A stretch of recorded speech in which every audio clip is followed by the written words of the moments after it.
Hello everyone, my name is Preeti and welcome to my channel. आज का जो हमारा टॉपिक रहेगा वो है लाइफ प्रोसेस का। हम कंप्लीट करेंगे जो कि क्लास 10th का चैप्टर नंबर 6 है।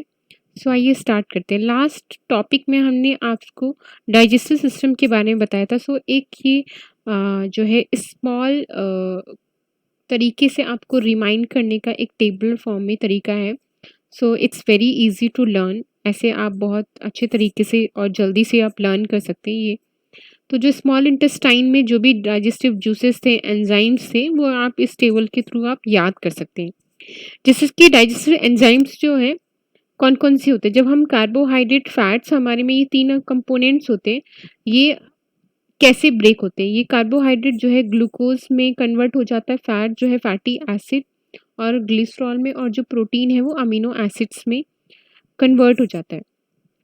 अब एब्जॉर्प्शन कैसे होता है। जो स्मॉल इंटेस्टाइन है उसमें विलाई प्रेजेंट होता है, जो क्या काम करता है, एब्जॉर्प्शन ऑफ ए फूड का काम करता है इनटू द ब्लड, ब्लड में पहुंचा देता है। जब एब्जॉर्प्शन हो जाता है फूड का तो कहाँ ट्रांसफर कर देता है, ब्लड में ट्रांसफर कर देता है।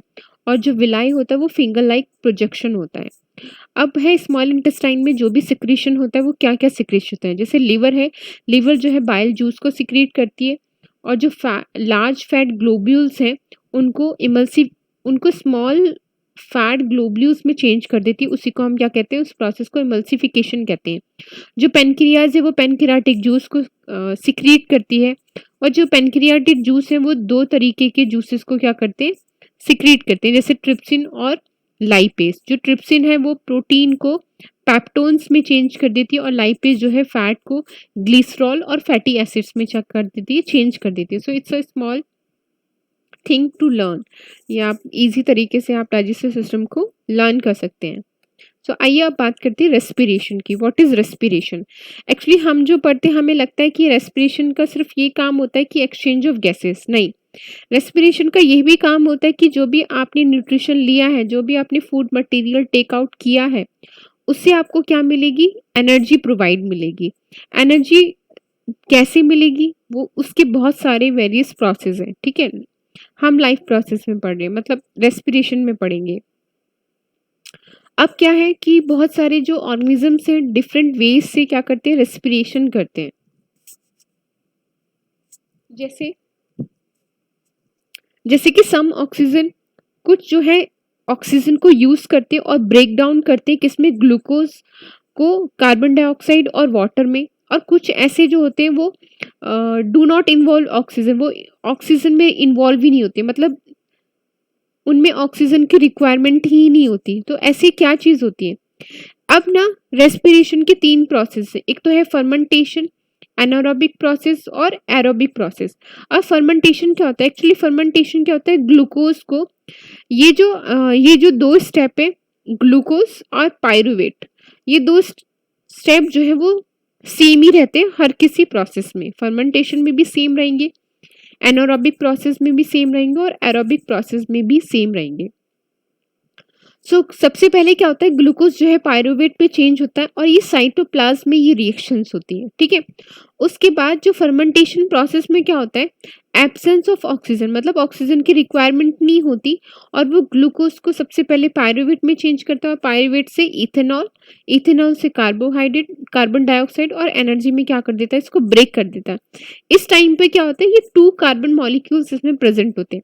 सबसे पहले ग्लूकोज के पास 6 मॉलिक्यूल थे, जब उसने पायरुवेट में चेंज किया तो 3 कार्बन मॉलिक्यूल हो गए, और 3 कार्बन मॉलिक्यूल्स के बाद अगर हम फर्मेंटेशन की बात करें तो फर्मेंटेशन में उस टाइम पे 2 कार्बन मॉलिक्यूल्स प्रेजेंट होते हैं। और इसका एग्जाम्पल क्या है, इसका एग्जाम्पल है ईस्ट। मतलब फर्मेंटेशन प्रोसेस में कहाँ प्रेजेंट होता है, ये कौन सा, किस में प्रेजेंट होता है, तो किस में प्रेजेंट होता है, ईस्ट में होता है। अगर हम बात करें एनारोबिक, एनारोबिक का मतलब है lack of oxygen, lack of oxygen या फिर एब्सेंस ऑफ ऑक्सीजन। अब ये कहाँ होता है, ये हमारी मसल्स में होता है। मसल्स में जैसे आप रनिंग करते हैं, रनिंग करने के बाद आप आपने ऑक्सीजन की रिक्वायरमेंट की कमी हो जाती है, आप जल्दी जल्दी सांस लेते हैं। उस टाइम पर क्या होता है, ऑक्सीजन नहीं होती है, इसलिए आप बहुत ज्यादा गहरी गहरी सांस लेते हैं। तो उस टाइम पे जो आपकी बॉडी में प्रेजेंट होता है वो प्रेजेंट होता है लैक्टिक एसिड और कुछ एनर्जी होती है, और वो जो होता है वो 3 कार्बन मॉलिक्यूल्स के रूप में प्रेजेंट होता है। अगर हम बात करें प्रेजेंस ऑफ ऑक्सीजन की, को एरोबिक प्रोसेस कहते हैं उसको, जो प्रेजेंस ऑफ ऑक्सीजन को क्या कहते हैं, एरोबिक प्रोसेस कहते हैं। इस टाइम पे जो ग्लूकोज है वो पायरुवेट में चेंज होगा, पायरुवेट से किस में चेंज होगा, कार्बन डाइऑक्साइड, वाटर और एनर्जी में इसको ब्रेक डाउन करेगा। और ये रिएक्शन कहाँ प्रेजेंट होगी, ये प्रेजेंट होगी इन माइटोकॉन्ड्रिया में। सो ये break down of glucose by various method, तो ये ब्रेक डाउन है, बहुत सारी मेथड है ग्लूकोज को ब्रेक डाउन करने से, ठीक है। अब क्या होता है कि जैसे ये देखिए ग्लूकोज जो है, जब हमने अब रेस्पिरेशन क्या करेंगे, जैसे हमने कुछ फूड लिया, वो फूड भी क्या प्रेजेंट है, ग्लूकोज। हमें फूड से हमें क्या मिला, ग्लूकोज ही मिला ना। अब ग्लूकोज जो है ऑक्सीजन को क्या, ऑक्सीजन के साथ मिलकर हमें क्या प्रोवाइड करेगा, एनर्जी प्रोवाइड करेगा। क्या प्रोवाइड करेगा, एनर्जी प्रोवाइड करेगा, CO2 प्रोवाइड करेगा, और क्या मिलेगा हमें, वाटर। ये एक्चुअली ये वाला जो है रिएक्टेंट है और ये हमारा क्या है, प्रोडक्ट है। इसका मतलब है कि ग्लूकोज और ऑक्सीजन जब आपस में कंबाइन करेंगे तो हमें क्या मिलेगा, हमें एनर्जी मिलेगा। और वो एनर्जी है, वो एनर्जी किस फॉर्म में होगी, एटीपी की फॉर्म में होगी। Can be used for sale activity, muscles contraction. इसी की वजह से हमें क्या होता है, मसल्स कॉन्ट्रैक्शन में हेल्प मिलती है। उसके बाद और क्या मिलेगा, एनर्जी के साथ कार्बन डाइऑक्साइड मिलेगा, और क्या मिलेगा, वाटर। और ये कार्बन डाइऑक्साइड इसी को हम क्या करते हैं, रिमूव आउट करते हैं जब हम एक्सहेल करते हैं, ठीक है। अच्छा, अब बात करते हैं एटीपी है क्या। The energy release during cellular respiration is immediately used to synthesize a molecules called ATP. जब एनर्जी रिलीज होती है तो वो किस फॉर्म में होती है, एटीपी की फॉर्म में होती है। और इसकी फुल फॉर्म क्या है, adenosine triphosphate, which is use to fuel all other activities in the cell. Fuel है, जैसे कि हमारे पेट्रोल डीजल इनको फ्यूल की रिक्वायरमेंट होती है, ऐसी हमारी सेल्स को एटीपी की रिक्वायरमेंट होती है, एनर्जी चाहिए होती है। अब ये जो एटीपी है ये एक्चुअली कैसे बनता है, ये एक्चुअली एडीपी से एटीपी में क्या होता है, कन्वर्ट हो जाता है। एडीपी मतलब एडिनोसाइन डाइफॉस्फेट से क्या बनेगा, एडिनोसाइन ट्राइफॉस्फेट बनेगा। और ये रिएक्शन जो होती है वो एंडोथर्मिक होती है। एंडोथर्मिक मतलब हीट जो है आपकी एब्जॉर्ब हो रही है, ठीक है। सो इसमें लिखा भी है, the energy release during the process of respiration is use to make ATP from ADP. मतलब एडीपी से क्या बनेगा, एटीपी बनेगा। और एटीपी हम कहाँ यूज करते हैं, कॉन्ट्रैक्शन ऑफ ए मसल्स में, प्रोटीन सिंथेसिस में, conduction of a nerve impulse, और बहुत सारी एक्टिविटीज होती है उसमें एटीपी की क्या होती है, रिक्वायरमेंट होती है। अब हमें प्लांट्स की बात करें, प्लांट्स में एक्सचेंज ऑफ गैसेस कहाँ होते हैं, तो आप बोलेंगे एक्सचेंज ऑफ गैसेस कहाँ होते हैं, स्टोमेटा में होता है। अब जो कार्बन डाइऑक्साइड और ऑक्सीजन है ये किस मेथड से एक्सचेंज होता है, तो किस मेथड से एक्सचेंज होता है, डिफ्यूजन से होता है, बाय डिफ्यूजन। जो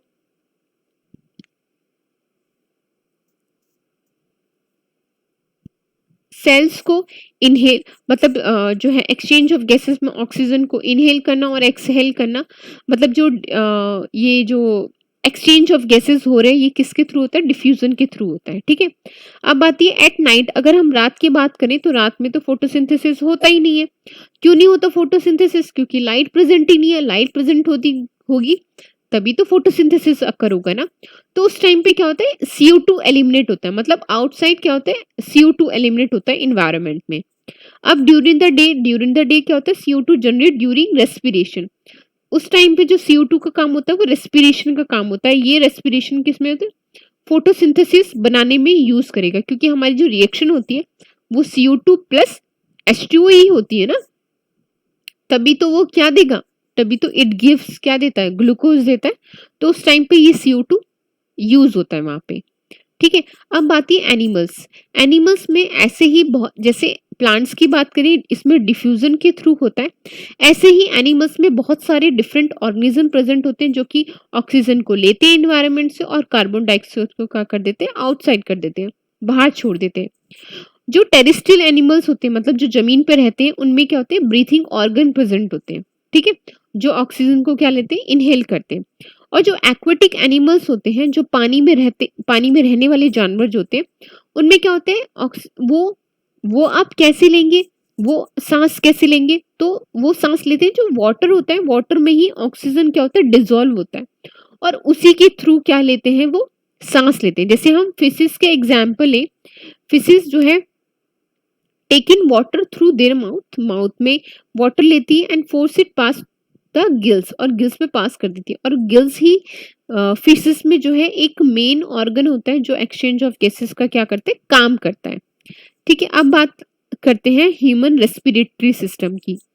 अब ह्यूमन रेस्पिरेटरी सिस्टम में क्या होता है, वहां पे क्या ऐसी चीज होती है जहां पे एक्सचेंज ऑफ गैसेस होते हैं, तो वहां पे प्रेजेंट होता है पेयर ऑफ ए लंग्स। क्या प्रेजेंट होते हैं, pair of a lungs.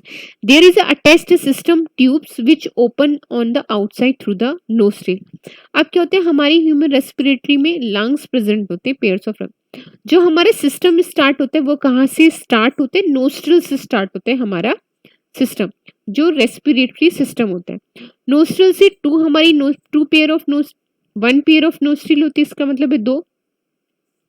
To form a nasal passage, nasal passage के थ्रू जाएगा। वहां पे नेसल पैसेज में क्या होगा, inner lining of a nostril जो है वहां पे हेयर्स प्रेजेंट होते हैं।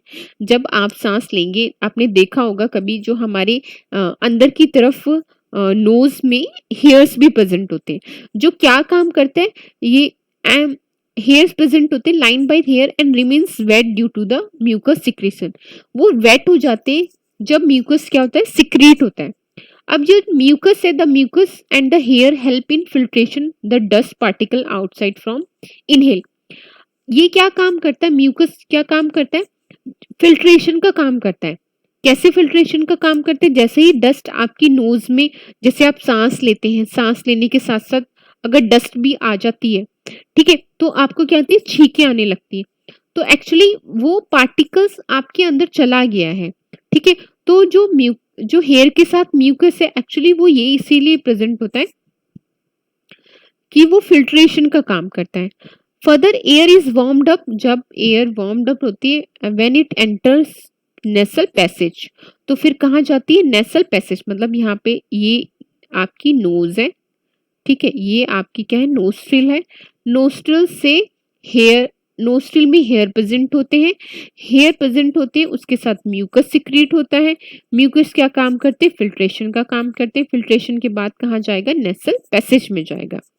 नेसल पैसेज के बाद कहाँ जाएगा, फेरिंग्स में जाएगा। अब फेरिंग्स क्या होता है, फेरिंग्स क्या होता है, ट्यूब लाइक स्ट्रक्चर होता है जो कि नेसल पैसेज के बाद कंटिन्यू होता है। ये आप देख सकते हैं, ये रहा नेसल पैसेज, उसके बाद है लैरिंग्स, उसके बाद है ट्रैकिया, उसके बाद रिंग ऑफ कार्टिलेज, और ये देखिए आप, ये है lungs, pair of a lungs present है। पेयर ऑफ ए लंग्स में क्या प्रेजेंट है, ब्रोंकाई प्रेजेंट है। ब्रोंकाई के बाद ब्रोंक्यूल्स, ब्रोंक्यूल्स के बाद एल्वेलस सेक प्रेजेंट है। ठीक है, और एल्वेलस सेक जो है उसके बाद क्या प्रेजेंट है, एल्वेलाई। अगर आप ब्रोंक्यूल्स को, इसको थोड़ा सा और माइक्रोस्कोपिक स्ट्रक्चर देखेंगे तो क्या प्रेजेंट है, एल्वेलाई। इसके बाद आता है लैरिंग्स। लैरिंग्स क्या होता है, this a part of A after pharynx. Pharynx के बाद जो भी पार्ट आता है वो क्या है, लैरिंग्स है, जिसको हम क्या बोलते हैं, वॉइस बॉक्स कहते हैं। ये देखिए, ये है नोस्ट्रिल, नोस्ट्रिल के बाद नेसल पैसेज, नेसल पैसेज के बाद नेसल कैविटी, उसके बाद आएगा आपका फेरिंग्स, फेरिंग्स के बाद आएगा लैरिंग्स, जिसको हम क्या बोलते हैं, वॉइस बॉक्स। अब आते हैं ट्रैकिया। ट्रैकिया क्या होता है, बहुत सारी कार्टिलेजेस प्रेजेंट होती है, कार्टिलेजेस रिंग्स प्रेजेंट होती है, prevent the collapse of trachea, जो ट्रैकिया को कोलैप्स होने से क्या बताती है, बचाती है। Trachea in the absence of air, मतलब जब एयर प्रेजेंट नहीं होती तो उसको कोलैप्स होने से क्या करती है, सेव करती है। अब आती है bronchi. A pair of bronchi comes out from the trachea. Trachea के बाद क्या आते हैं, ब्रोंकाई आते हैं, which one bronchus going out each lung, मतलब एक लंग में एक ब्रोंकस जो होते हैं वो गोइंग आउट होती है। उसके बाद क्या आता है, ब्रोंकस के बाद ब्रोंक्यूल्स आते हैं, और इसमें क्या आते हैं, ये ब्रोंकस जो है ये बहुत सारी ब्रांचेस होती है, मतलब bronchus divides into branches and sub branches inside the lung। अब अभी हमने पढ़ा था ना, बहुत सारी lungs थी, ऐसे कर बहुत सारी branches थी, ऐसे ऐसे करके हमने अभी देखा पिक्चर्स में, आपको मैं दिखा देती हूँ। ये देखिए, ये जो है ये ब्रोंकियाई है, ब्रोंक के बाद ब्रोंक्यूल्स है। ब्रोंक्यूल्स जो है बहुत सारी ब्रांचेस में क्या आते हैं, डिवाइड कर देती है ब्रांचेस में। अब आते हैं एल्वुलाई। एल्वुलाई का क्या काम होता है, ये मेन फंक्शन होता है। ठीक है, These are air sacs end of the bronchioles। bronchioles के बाद alveolus होता है। ये बहुत ही thin membrane structure होता है। इस place where blood capillaries open and इस प्लेस, और ये कहाँ होता है, जहाँ पे ब्लड कैपिलरीज जहाँ पे ओपन होती है, मतलब एल्वुलाई के बाद क्या आ जाएगा, ब्लड कैपिलरीज आ जाएगा। ठीक है, ब्लड कैपिलरीज, ये आप ध्यान रख सकते हैं, ब्लड कैपिलरीज, ठीक है। This is alveolus where oxygen mixes with the blood, यही एल्वुलस होता है जहाँ पे ऑक्सीजन क्या करती है, मिक्स होती है ब्लड के साथ, और जो कार्बन डाइऑक्साइड क्या होती है, एग्जिट हो जाती है फ्रॉम द ब्लड, मतलब ब्लड से कार्बन डाइऑक्साइड एग्जिट हो जाएगी और ऑक्सीजन क्या हो जाती है, मिक्स हो जाती है। यही होता है एक ऑर्गन जहाँ पे एक्सचेंज ऑफ गैसेस होता है in the alveoli, takes place due to the pressure differential, और ये कहाँ से टेक प्लेस होता है, डिफरेंशिएशन, प्रेशर डिफरेंशियल से होता है। अब आता है ब्रीथिंग मैकेनिज्म। अब एक्सचेंज ऑफ गैसेस होता है, ये तो हमें पता चल गया लंग्स में होता है, ठीक है, लंग्स में, तो लंग्स में जो है एल्वुलाई प्रेजेंट होता है, तो वहां पे एक्सचेंज ऑफ गैसेस होता है। अब आता है ब्रीथिंग मैकेनिज्म। एक्चुअली जो ब्रीथिंग मैकेनिज्म है, इसके दो प्रोसेस होते हैं, एक तो इनहेलेशन मतलब सांस अंदर लेना, और एक तो होता है एक्सहेलेशन जिसे सांस बाहर लेना। जब इनहेलेशन की बात आएगी तो हमारी जो थोरेसिक कैविटी होती है वो क्या हो जाती है, एक्सपेंड हो जाती है। आप अपने आप को ब्रीथ लेके देख सकते हैं, जब एक्सपेंड हो जाएगी तो हमारा जो डायफ्राम है वो अपवर्ड की तरफ मूव कर जाता है, क्योंकि हम ऊपर उठते हैं सांस लेते हुए, और जो लिफ्ट है, जैसे रिप्स है, वो अपवर्ड हो जाएगी, diaphragm becomes flat in shape, जो डायफ्राम होता है फ्लैट इन शेप में आ जाता है इनहेलेशन कंडीशन में। सॉरी, ये मैं आपको इनहेलेशन, ये एक्सहेलन का बता रही थी, ये है इनहेलेशन का। इनहेलेशन में क्या होगा, जो आपकी इनहेलेशन में थोड़ी सी कैविटी हो जाएगी वो एक्सपेंड हो जाएगी, ये एक्सपेंड हो रही है, ठीक है, मूव, रिप्स जो होते हैं मूव्स आउटवर्ड, छाती जो है फूल जाती है, एक ये आप थोड़ा सा ध्यान रखिए, जो रिप्स है वो क्या होती है, फूल जाती है, ठीक है, रिप्स अपवर्ड आ जाएंगी, diaphragm becomes flat in shape, flat हो जाएगा, ये देखिए फ्लैट है, सीधा हो गया है। Volume lungs increase and air enter the lung, जैसे ही एयर जो है लंग्स में एंटर करेगी वैसे ही क्या हो जाएगा, वॉल्यूम जो है इसका लंग्स का वो क्या हो जाएगा, इंक्रीज हो जाएगा। अगर हम एक्सहेलेशन की बात करें, सांस बाहर छोड़ने की बात करें, तो हमारी जो थोरेसिक कैविटी होती है वो कॉन्ट्रैक्ट हो जाती है, मतलब सुकड़ जाती है, जैसे हम सांस बाहर छोड़ते हैं, उसमें बाहर छोड़ने में जो हमारी रिप्स है वो क्या हो जाएगी, डाउनवर्ड हो जाएगी, ठीक है, और डायफ्राम बिकम डॉम शेप, जो डायफ्राम होगा वो डॉम शेप का आ जाएगा।